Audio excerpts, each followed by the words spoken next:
Hey, it's Todd Duncan. Welcome to our monthly strategy session. This is a chance for me to pour into you a little bit more deeply with ideas that I think are super important to business performance and optimizing life. So this strategy session has to do with focus.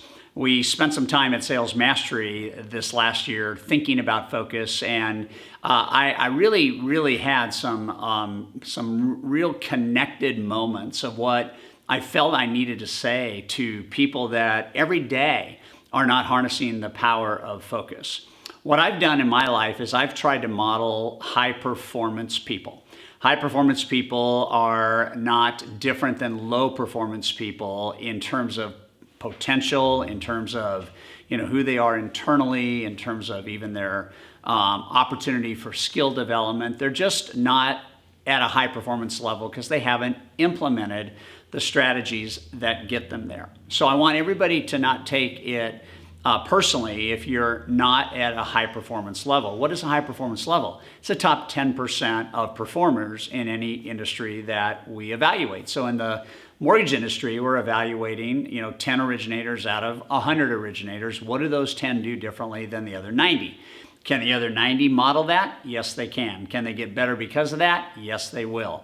But it's about looking at, again, strategy, which is why this is a strategy session, and going out and implementing that.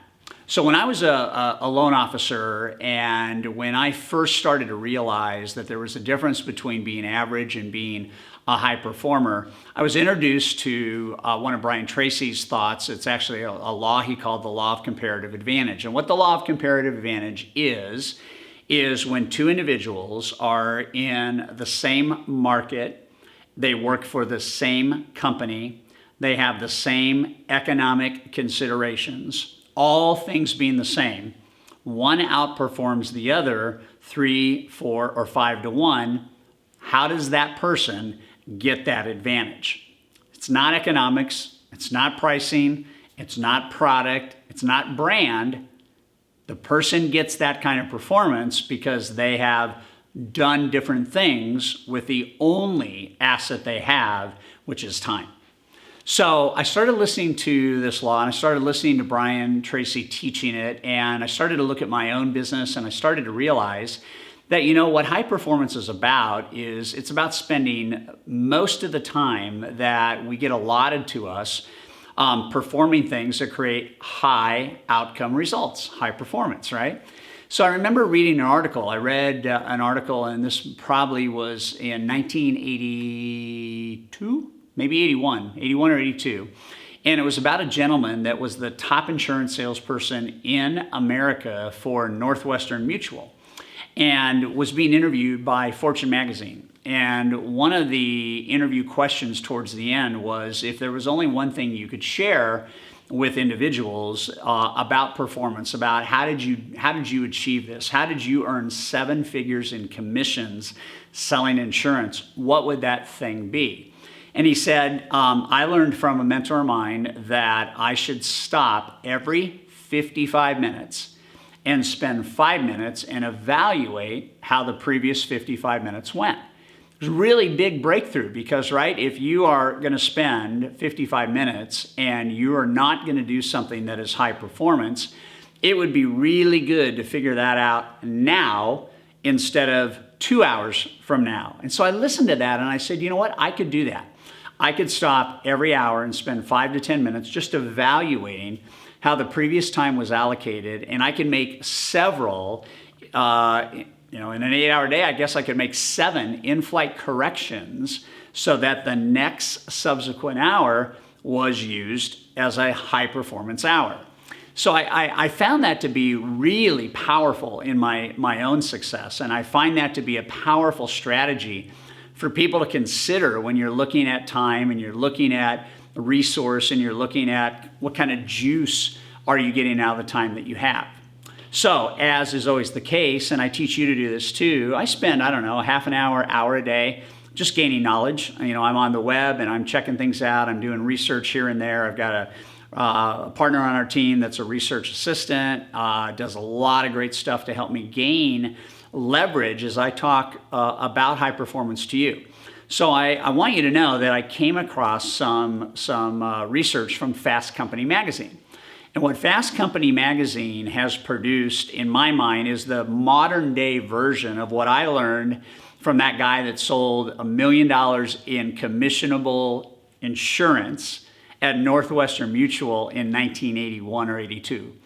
What I learned was that in the highest 10% of performers in the business world, that group spends 52 minutes producing and 17 minutes unplugged. It's not the 55-5 rule. It's not the 50-10 rule. It's 52 and then 17. It doesn't add up to an hour, and it doesn't matter. What it means is 52 minutes are spent focused, one thing thinking, single tasking, doing something that produces measurable business growth in the form of ROI. That's money to the business, that's money to you, that's growth, it's an optic, it's a measurement. Anything that produces that kind of increase is done in 52 minutes. Then they unplug. They don't do something else for 17 minutes. They go outside, they plug in a CD, they take a fresh air break, they may go for a walk around the block, they may do all kinds of things, but then after 17 minutes on average, they come back and they hit it again for another 52 minutes. And then they unplug for 17. So the 52-17 rule sounds kind of cool because nobody knows what it means, but in the high performance world, it is something you and I could model. Imagine a world in which you just spend 52 minutes focusing on one borrower, or 52 minutes focusing on one realtor, or 52 minutes focusing on one builder. And doing the things that we know create value for them and convertibility into a deeper relationship with you. And then you took 17 minutes and you just unplugged and you, what I call, strategically renewed.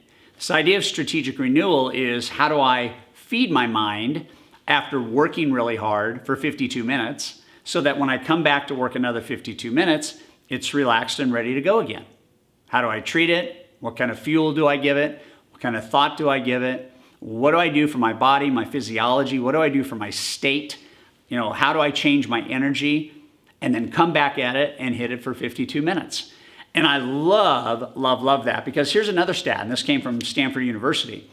Beyond a 50-hour work week, anything you do does not produce results. What we know is that production falls off the cliff at about 55 hours a week. So much so does it fall off the cliff that somebody that works 70 hours a week doesn't accomplish any more in the extra 15 hours beyond 55. So the question is not how many hours you're working. Nobody gets a plaque for that. Arguably, your paycheck is not even really reflected in terms of your hourly wage, right? What it's reflected in is how much income do you create from the minutes you spend. So I would like you to get super efficient. I'd like for you to master delegation. I'd like for you to get to a point where you laser in on the things that are critically important. And this 52-17 concept is huge. Don't question it. Do it. Do it for 1 week. My challenge to you is do it for 1 week and tell me it may not be one of the most productive weeks of your life. You and I have exactly the same amount of time. Any other person you compete against has the same time as you. The law of comparative advantage says the person that wins is the person that uses the time the best, the wisest use of time to produce business growth. If you do that, it's going to be one of the best strategies you've ever implemented. Thanks for watching. Talk to you again on another strategy session.